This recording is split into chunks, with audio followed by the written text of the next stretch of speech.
development iri kuitika pano paJopa inonzi Jopa Women Safe Market yatiri kutenda kuti izvezvi we can confirm kuti yatanga.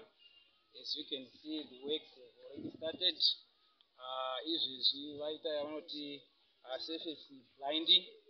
Surface blinding is before the footing. Footing vatarisa by the end of this week vanenge vapedza. And tichitarisa in terms of the beneficiaries, vakatargeta 150 beneficiaries, kunyanya-nyanya vari vakadzi.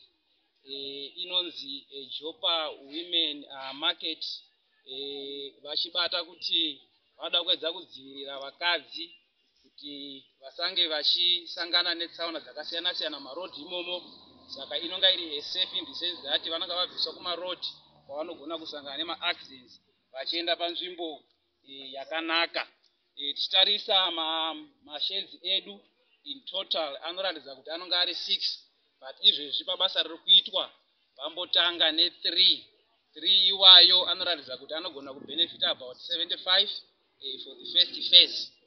Then tiri kutarisa kuti the contractor ari kutanga basa apa wakatoedza kutora vanhu from the community, kunyanya-nyanya vari mucooperative yacho yevakadzi ndo vari kutoshanda ava. Ndofunga tichitarisa tiri kuona kuti tiri kuona vakadzi vane maheremende vachitoshandawo pabasa riri kuitwa paJopa Market. Saka izvozvo in terms of the gender empowerment tiri kutenda zvikuru kuti employment iri kuitikawo kuvanhukadzi. Uyezve tiri kutarisira kuti project iyi ichabenefita even our farmers vanenge vane pekuunza zvinhu zvavo kana zvinwa zvavo zvichitengwa zvakanaka. And also even in terms of the livelihoods, vanhu ivavo vari kutengesa apa malivelihoods avo anogona kunga atisimukire nekuda kuti vanenge vakutengesera panzvimbo yakachena, panzvimbo inoyemurika nevanofamba, nekuda kuti vanenge vachifamba nedzimota dzavo vanoda kuti vatenge zvinhu zvavo panonga pachiratidza kuti pakachena.